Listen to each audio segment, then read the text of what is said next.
How stupid can foreign car drivers get? I'm saying this in the nicest way I can. Knock it off.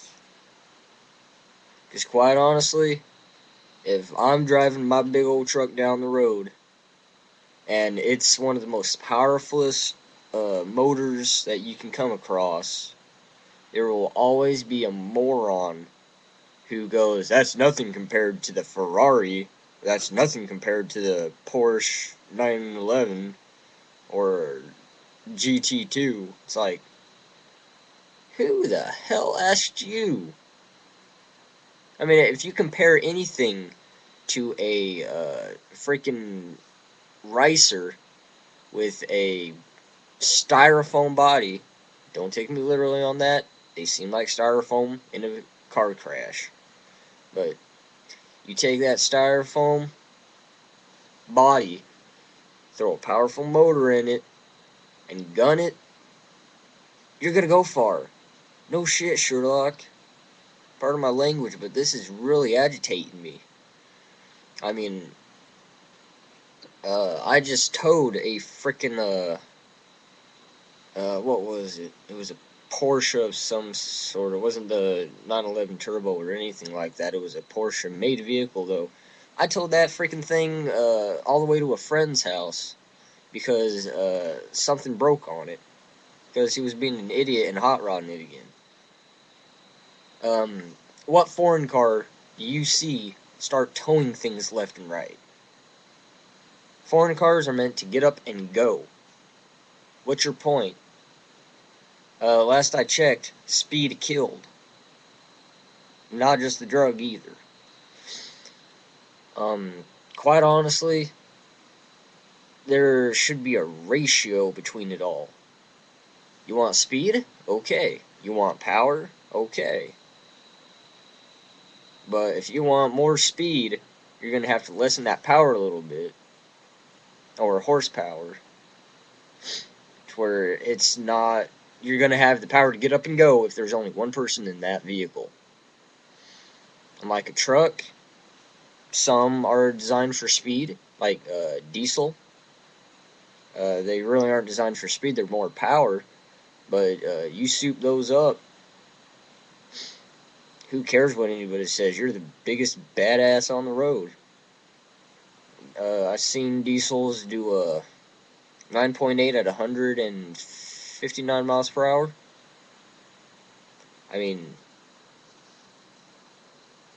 just saying. The foreign cars are not the only good vehicles out there. And if you compare a foreign car to any steel car, you should be slapped upside the head. Because those steel body vehicles weigh a lot. We know. You know what? I'd rather drive a steel body vehicle in any type of weather than those foreign pieces of crap. Because I tell you what, those Ferraris, Porsches, Lamborghinis, whatever, if they are even riding that low off the ground, or whatever, that low either, that's going to do you good in the snow. That's going to do you good when you're behind a giant semi-truck in a construction zone flinging up rocks at you. That's going to do you real good.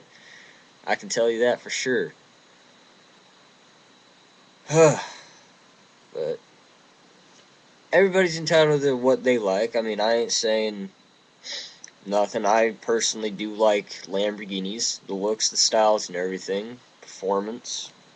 But I'd never own one without a truck right next to me. Or anything for that fact. It ain't because I'm a hick or anything. I mean, I did spend most of my life in a suburb in Utah. So, hick, I'm far beyond. I may have developed the accent and everything, but don't get twisted. But I've been in a wreck before with a what was it, 87 Nissan Pathfinder. Yeah, it's foreign, but it was my first car, or Jeep, or whatever the hell you want to call it. It was my first one.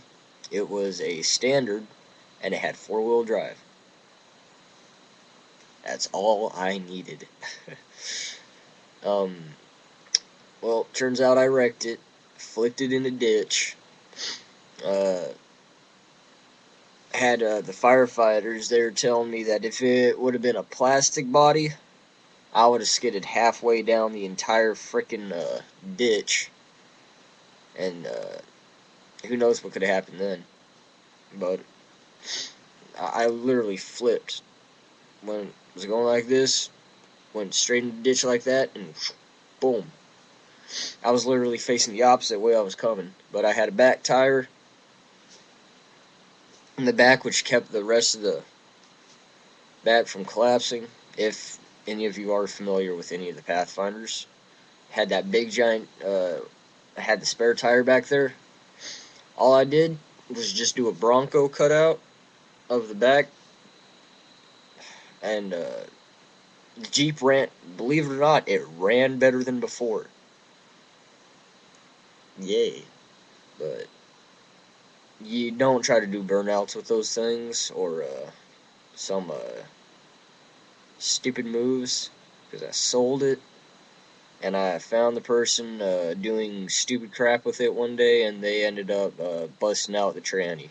Literally, dropped. Kind of PO'd me a little bit. Really love that. But, seriously, knock it off with the Ferrari crap. Nobody cares anymore. Quite honestly, America has a Dodge Viper. I don't care who you are, those things are still good. If I had my choice between it, I'd always go with the Dodge Viper over Ferrari, Lamborghini, or anything. It's part of that American thing. If you want to fix anything up, or if you want to make the engine easy to work on, you want an American-made vehicle. I mean, have you ever tried working on a motor that sits sideways? It's hard.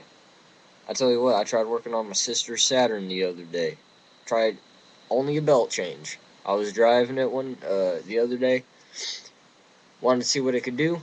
Gunned it, and the belt snapped. I was thinking, oh no, simple fix. So I pull right into O'Reilly's, pick up a belt, start her on up, take her home. Get there. I'm sitting there messing with it, going, this is going to be easy. Then I try to get my hands in there. Holy crap. There's nothing tighter than that engine. I literally had to use screwdrivers and all that just to get all the way down there for the belt to loop over any pulley that I might have not seen. For my truck, the motor sits straight. The American Standard straight. I rebuilt that. Went to go put on a fresh new belt. Loosened the tightener. Pulled back the tensioner. Up. Done. Got the bottom pulley done. Side. Up. Relieved the tensioner. I was done. Not even 5 minutes. Just like that. Now, I will say that I'm not a hater of foreign cars by any and all means. I'm not. I'm not judging you or anything on it, but knock it off. Because quite honestly, I do not want to hear about the Porsche GT so and so forth. I don't want to hear about it because I'm not that type of person. Neither are a bunch of people. I mean, sure, yeah, it may be nice to have one, but then you got the insurance. Then you got people who are going to key it because, oh, he has a nicer car than me. Then you have the good old boys club. For some of you who don't know that terminology, it means a group of cops getting together and actually looking for you. I've had that done to me before in my Ford Probe, which has a sideways motor, which I'm still tearing apart right now. I mean, even for the law-obeying people, why would you need an extremely fast car that you're only going to be doing 55 for the rest of your life with? I mean, you're paying taxes, insurance, and all that stuff on it just for something you can't use. Where's all that horsepower going? Where's all that needed necessities for it?